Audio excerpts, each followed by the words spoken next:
মৌলানা ইলিয়াস সাহেব রহমতুল্লাহ আলাইহি যে একজন মানুষের কারণে পৃথিবীর কোন দেশ, দ্বীপ, উপদ্বীপ খুঁজে পাওয়া যাবে না যেখানে তার দরদ মাখা চিন্তা ভাবনার ফলে যে দ্বীনি কাজ তিনি শুরু করেছিলেন সে কাজটা পৌঁছেনি, এমন কোন দেশ, এমন কোন দ্বীপ, এমন কোন উপদ্বীপ পৃথিবীতে খুঁজে পাওয়া যাবে। আমরা গত 1-1.5 মাস আগে পৃথিবীর সর্বপূর্ব প্রান্ত ফিজি আইল্যান্ড সফর করে আসছি। ফিজি আইল্যান্ডে 208টা মসজিদ, একটা দ্বীপ রাষ্ট্র।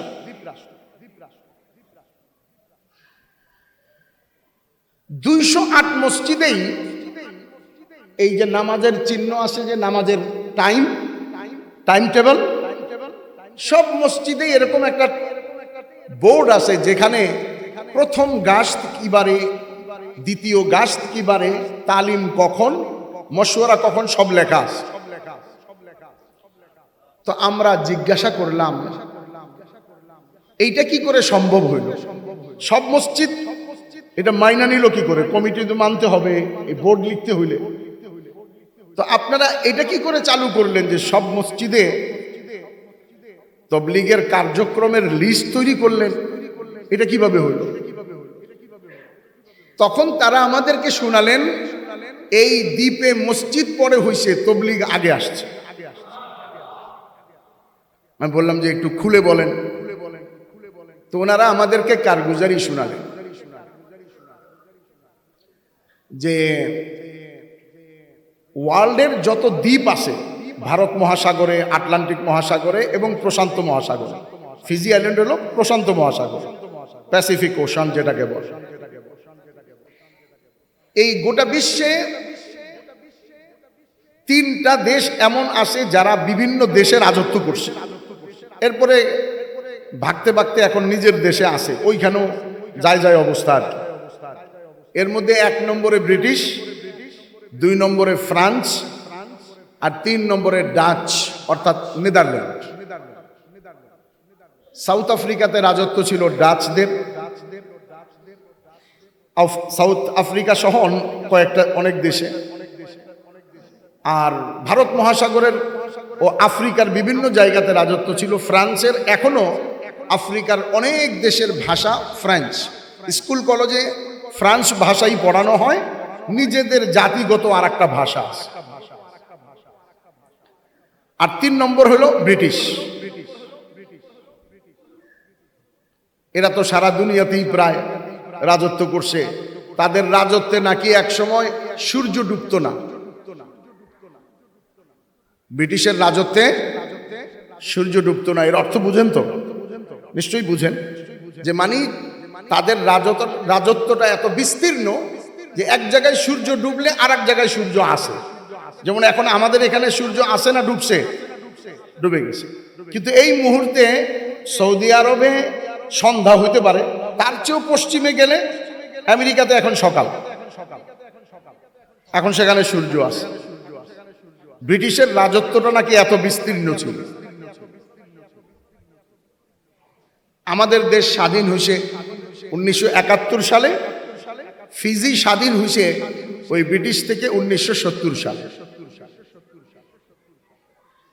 তারা শুনাইল যে ব্রিটিশের একটা কাজ ছিল, তারা যে সমস্ত দ্বীপাঞ্চলগুলিকে তাদের রাষ্ট্র হিসেবে তারা শাসন করত, সেখানে তারা ভারতবর্ষ থেকে নিচু জাতির অর্থাৎ দুর্বল কিছু মানুষ এবং যারা বিভিন্ন অকারেন্স করত, অপরাধ করত, এরকম কিছু মুজরিম বা অপরাধীদেরকে নিয়ে বিভিন্ন দ্বীপে রাখত।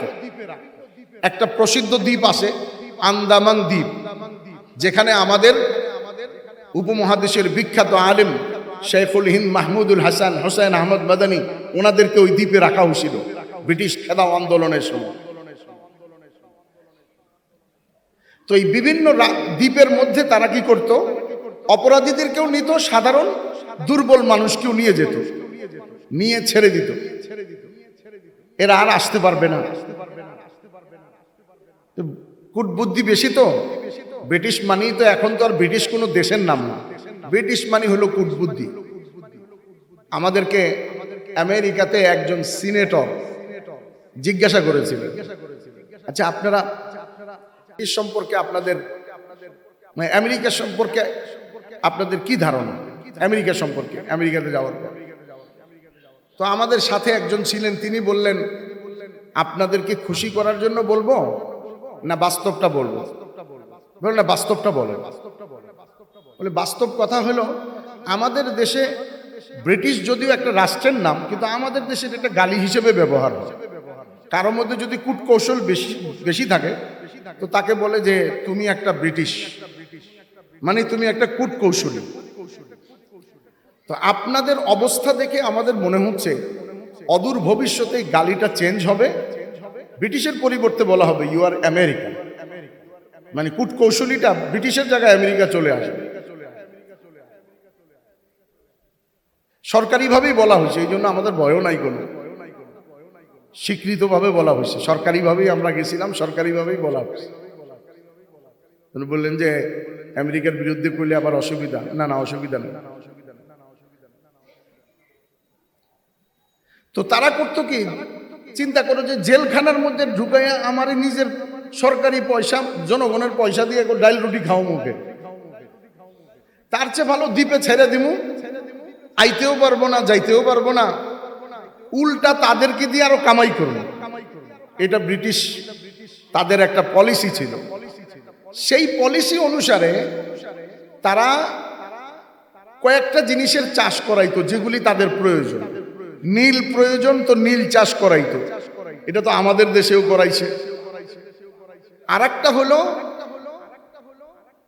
সমস্ত খাদ্যের উপাদান, চাল আর গম আর মজাদার সুস্বাদু খাবারের উপাদান চিনি।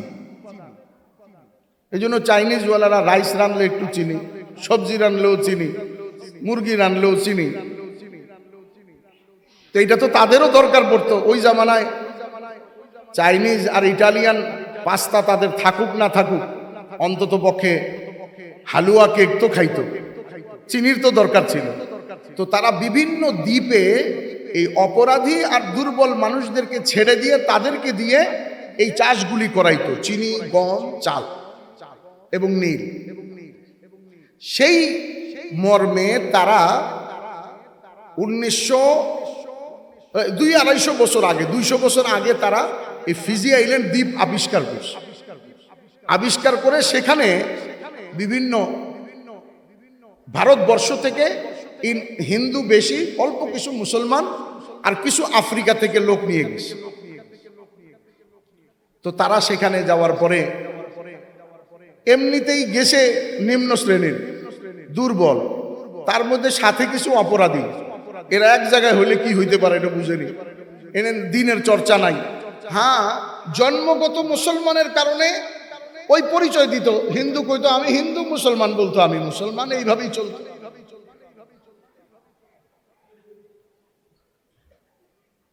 '63 সালে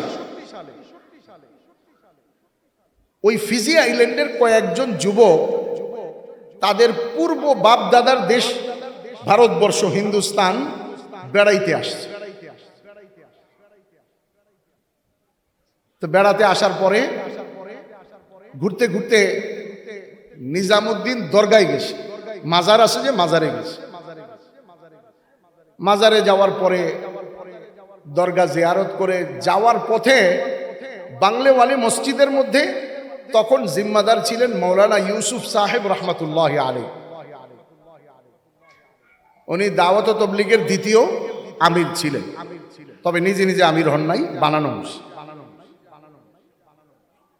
উনি দাবিও করেন।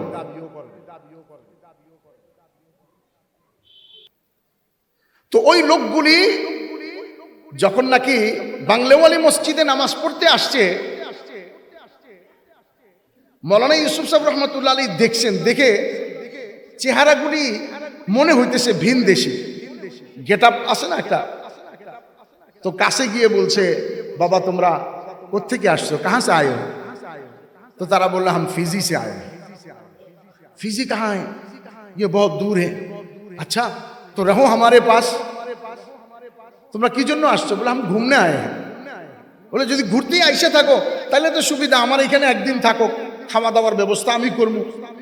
ওরাও চিন্তা করছে ভালো হইতো, সারাদিন একদিন রেস্ট নিলাম, খাওয়া দাওয়াও ফ্রি, তো তারা একদিন থাকছে। মৌলানা ইউসুফ সাহেব রহমতুল্লাহ আলী প্রতিদিন ফজরের পরে বয়ান করতেন। ওনার পরে মৌলানা ওমর পালনপুরি রহমতুল্লাহ আলী সারা জীবন বয়ান করতেন।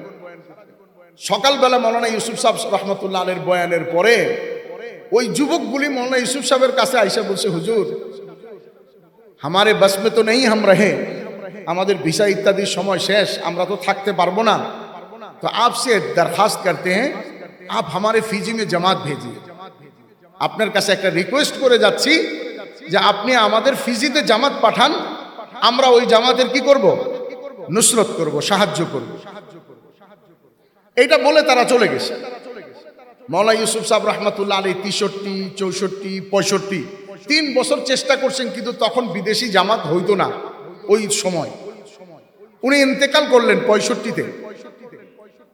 65-তে হজরতজি হলেন তৃতীয় হজরতজি মৌলানা এনামুল হাসান রাহিমাহুল্লাহ, তবে নিজে নিজে হয় নাই। মৌলানা এনামুল হাসান সাহেব নিজে নিজে হন নাই, মানে তবলিগের জিম্মাদার ওনাকে বানানো হয়েছে। কারা বানাইছেন? 3 বুজুর্গ, মৌলানা জাকারিয়া রহমতুল্লাহ আলী, রায়পুরি রহমতুল্লাহ আলী, মুফতি মুজাফর হোসেন সাহেব, এই 3 জনে মিলা বানাইছে। মৌলানা এনামুল হাসান সাহেব করেন নাই मैं আমির হুঁ, না।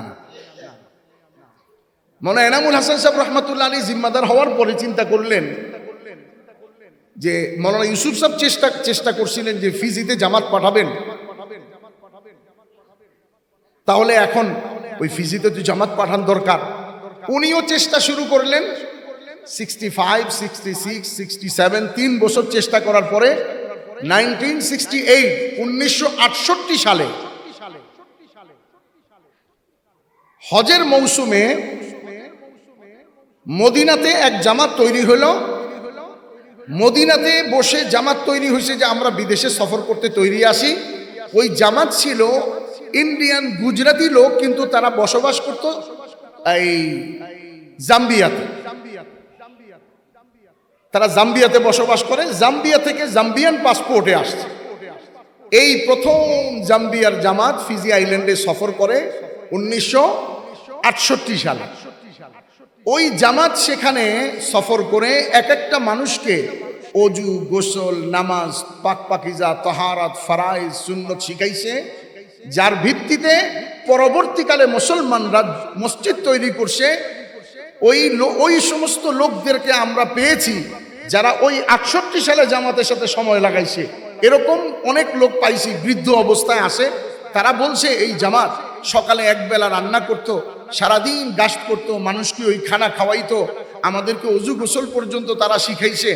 এই জন্য আমাদের ফিজিতে মসজিদ পরে হয়েছে, তবলিগ আগে আসছে। এই জন্য আমাদের সব মসজিদেই তবলিগের যে টাইম টেবল আছে সেটা লেখা আছে। তো মৌলানা ইলিয়াস সাহেব রহমতুল্লাহ আলী, যার এত বড় কাজ সারা বিশ্বে পশ্চিম থেকে পূর্ব, উত্তর থেকে দক্ষিণ পৌঁছে গেছে। মৌলানা ইলিয়াস সাহেব বেঁচে আছেন না মারা গেছেন? উনিও মারা গেছেন।